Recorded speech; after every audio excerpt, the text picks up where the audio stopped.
Hello student, this is Pankaj Dhiman, faculty member of SBS Law College Shri Ganganagar. We are studying Administration Law and Right of Information Act.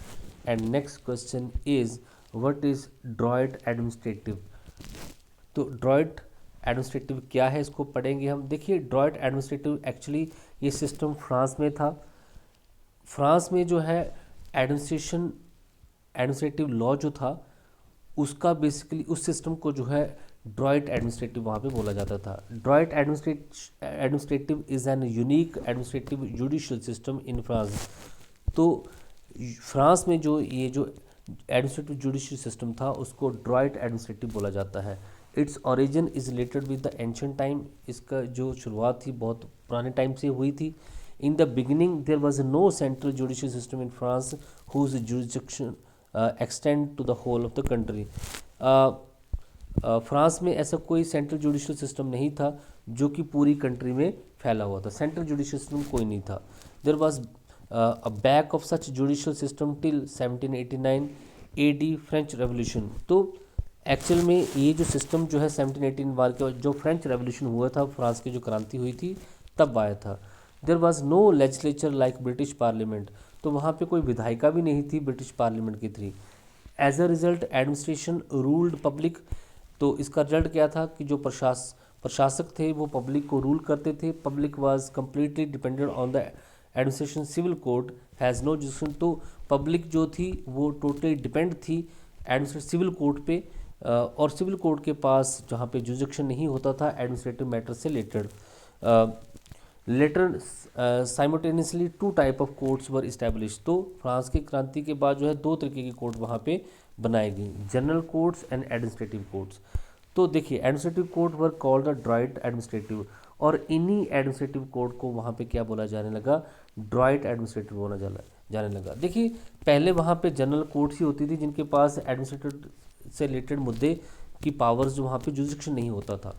तो France की क्रांति के बाद जो है दो तरीके की कोर्ट बनाई गई, जनरल कोर्ट जहाँ पे नॉर्मल सभी तरीके के सिविल मुकदमे फाइल किए जाते थे, और एक अलग से एडमिनिस्ट्रेटिव कोर्ट बना दी जो कि सिर्फ एडमिनिस्ट्रेशन से रिलेटेड मुद्दे ही सुनते थे, और इसी को जो है ड्रॉइट एडमिनिस्ट्रेटिव वहाँ पे बोला जाता था। They had the jurisdiction to hear all type of administrative matter. इनके पास जो है जो प्रशासनिक मामले जो होते सभी को सुनने का अधिकार होता था। They were presided by the council de etat. और इनको जो है कौन प्रिसाइड करता था, काउंसिल डी अटेट करता था, विच वर हाई एडमिनिस्ट्रेटिव कोर्ट, जिसको सबसे बड़ी कोर्ट वहाँ पे बुलाया जाता था। They also perform the review, और ये रिव्यू भी वहाँ पे पुनर्वालोकन भी वहाँ पे करते थे। From 1954 high administrative court started helping them. तो यहाँ पे देखिए सीधी सी बात है कि एडमिनिस्ट्रेटिव मैटर के लिए वहाँ पे ड्रॉइट एडमिनिस्ट्रेटिव मींस कोर्ट बनाएगी जिसके पास एडमिनिस्ट्रेटिव मैटर सुनने की पावर जुरिसडिक्शन होती थी। और ये जो ड्रॉइट एडमिनिस्ट्रेटिव होती थी ये president by the council de etat होती थी, जो कि हाईएस्ट एडमिनिस्ट्रेटिव कोर्ट वहाँ पे थी। नेपोलियन बोनापार्टा जो था वो फाउंडर माना जाता है ड्रॉइट एडमिनिस्ट्रेटिव का। He was in support of the administration and wanted reform in the administration. वो एडमिनिस्ट्रेशन का, प्रशासन का बहुत बड़ा सपोर्टर था और चाहता था कि एडमिनिस्ट्रेशन में बड़े सारे सुधार वहाँ पे हो। He wanted establish judicial system which keeps control over the voluntarism of the administration and protect the public from their arbitrary acts.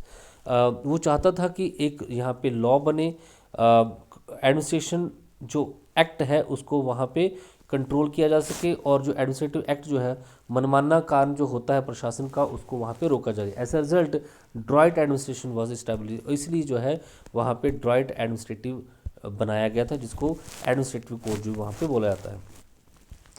Organization and working of the Council D ATTATE. It is such a unique organization which on one side is advisory board of the administration and other sides it decide the side that determines the dispute between the public and administrator. तो council D state अपने आप में एक unique organisation था जो एक तरफ तो एडमिनिस्ट्रेशन का एडवाइजरी बोर्ड भी हुआ करता था, प्रशासनिक कार्यों का एडवाइजरी बोर्ड भी हुआ करता था, और दूसरी साइड जो है पब्लिक और एडमिनिस्ट्रेशन के बीच में जो एडमिनिस्ट्रेटिव के बीच में जो डिस्प्यूट होते थे उनको भी डिटर्मिन करता था, उनका भी निर्धारण वहाँ पे करता था। Thus it is mixture of administration and courts. तो ये एक तरीके का मिक्सचर था यहाँ पे प्रशासन का और कोर्ट्स का। Therefore it is a unique organisation council de etat has a jurisdiction following matter. तो इस कोर्ट के पास, काउंसिल डे अटेट के पास इन चीज़ों का क्षेत्राधिकार था, पावर्स थी। Determination of the compensation for the wrongful act of the government servant. अगर कोई गवर्नमेंट सर्वेंट जो है कोई रॉन्गफुल एक्ट करता है किसी पब्लिक के अगेंस्ट, तो वहाँ पे कॉम्पनसेशन का निर्धारण करती थी ये काउंसिल डी अटेट। दूसरा, matter related to the unlawful dismissal from the post of the government servant. तो अगर गवर्नमेंट सर्वेंट जो है किसी उसको पोस्ट से अनलॉफुल तरीके से डिसमिस किया जाता था, ऐसे मुद्दों को भी काउंसिल डी अटेट सुनता था। तीसरा, पेंशन से रिलेटेड मुद्दे, इनकम टैक्स से related matter related to the irregularities of the procedure और जुरिसडिक्शन। तो अगर किसी मैटर में प्रोसीजर से रिलेटेड इरेगुलरिटीज़ हैं तो उनको भी वो सुनता था। इलेक्शन रिलेटेड मैटर भी ये सारे सुना जाता था। तो ये बहुत ही इंपॉर्टेंट कंसेप्ट था फ्रांस में, जो कि एडमिनिस्ट्रेशन से रिलेटेड सभी मुद्दों को यहाँ पे सुनता था, उसके प्रोसीजर को भी देखता था।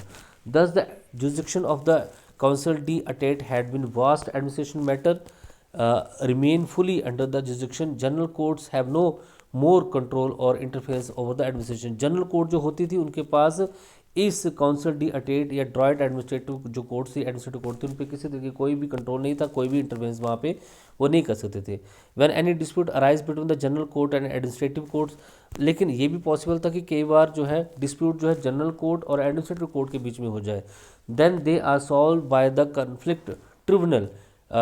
Conflict tribunal are constituted equal number of. तो उनका जो मुद्दा होता था, कन्फ्लिक्ट होता था, उसको सॉल्व किया जाता था ट्रिब्यूनल के थ्रू। उस ट्रिब्यूनल में जो है equal number of member general court के होते थे और इक्वल नंबर ऑफ मेंबर जो है एडमिनिस्ट्रेटिव कोर्ट के वहाँ पे होते थे। और इसको प्रिसाइड कौन करता था? लॉ मिनिस्टर करता था। इसके रीज़न, सक्सेस के रीज़न क्या थे? In the France the system of council de etat has been extremely successful. It has always attempt to keep administrative under rule of law. The reason of its success are, तो इन्होंने हमेशा council de अटेट को हमेशा under the rule of law रखा, कानून के according ही इसको रखा, इसलिए ये सक्सेस वहाँ पे हुआ।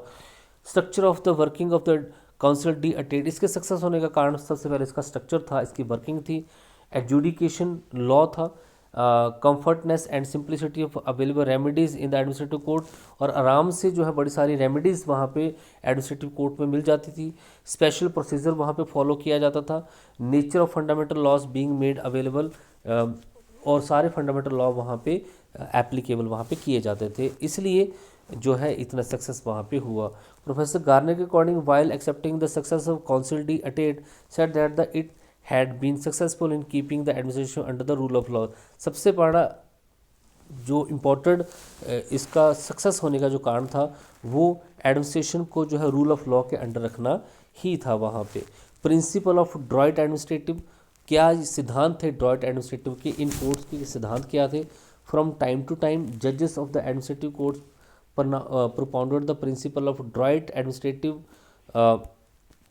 Valine famous jurist of France describe following principle of Druitt administrative. तो ये जो वेलिन है फेमस जूरिस्ट ऑफ फ्रांस का, ये प्रिंसिपल बताता है ड्रॉइट एडमिनिस्ट्रेटिव के कि क्या क्या सिद्धांत वो फॉलो करते थे। Right to act voluntarily to the administrative, अपनी इच्छा से काम करना। दूसरा, duty to people to obey the decision of the administration, दूसरा ये लोगों की ड्यूटी है कि वो एडमिनिस्ट्रेशन की जो डिसीजन है उनको फॉलो करें। तीसरा, ओबे करें। Belief that the decision of administration should be lawful, और ये विश्वास रखना कि जो एडमिनिस्ट्रेटिव कोर्ट के जो डिसीजन है वो लॉफुल है, and their implementation should also be such, और उनकी इम्प्लीमेंटेशन भी वहाँ पे होनी चाहिए। Duty to administration to protect the independence and freedom of the people, ये एडमिनिस्ट्रेशन की ड्यूटी है कि लोगों की आज़ादी, उनकी जो फ्रीडम है उसको प्रोटेक्ट करे।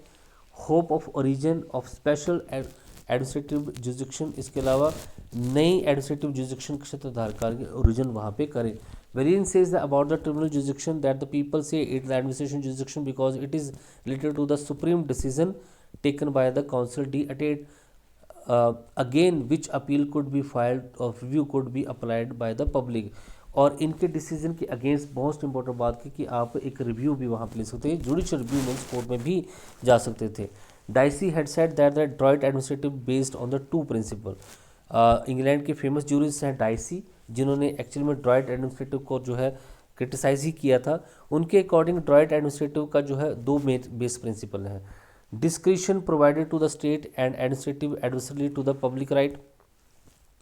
Employees of the state are free from the jurisdiction of the general courts. तो दो प्रिंसिपल यहाँ पे क्या थे कि डिस्क्रिप्शन प्रोवाइड करना, विवेकाधिकार प्रोवाइड करना एडमिनिस्ट्रेशन को, दूसरा जो एम्प्लॉय ऑफ स्टेट है वो free from jurisdiction of the central court के जुरिडिक्शन से वो फ्री थे एम्प्लॉय। वो किसकी जुरिडिक्शन में आते थे? ड्राइट एडमिनिस्ट्रेशन मीन्स एडमिनिस्ट्रेटिव कोर्ट के दायरे में वो आते थे। ये दो प्रिंसिपल थे। According to Dicey, Droit administrative is against the rule of law and therefore it is not followed in England. Dicey के अकॉर्डिंग जो ड्रॉइट एडमिनिस्ट्रेटिव था ये रूल ऑफ लॉ के अगेंस्ट था, कानून के अगेंस्ट था, विधि के कानून के अगेंस्ट था, इसलिए इंग्लैंड में इसको लागू नहीं किया गया। But the concept of Dicey has been criticise the number of jurists. लेकिन डाइसी के इस कंसेप्ट को जो है बड़े सारे लोगों ने जो है क्रिटिसाइज़ किया, क्योंकि सबसे पहले एडमिनिस्ट्रेटिव लॉ का जो कंसेप्ट था वो फ्रांस में आया और ड्राइट एडमिनिस्ट्रेटिव के थ्रू आया। ड्राइट एडमिनिस्ट्रेटिव का मतलब यहाँ पे एडमिनिस्ट्रेशन कोर्ट थी जो कि जनरल कोर्ट से अलग होती थी। उनके पास एडमिनिस्ट्रेशन से रिलेटेड जितने भी मैटर होते थे, जितने भी डिस्प्यूट होते थे, उनके सुनने की पावर होती थी और ये अपने तरीके से काम करते थे और जनरल कोर्ट की कोई भी इंटरफेरेंस इसमें नहीं होती थी। इसलिए ये हाईली सक्सेसफुल जो है फ्रांस में रहे। Thank you so much.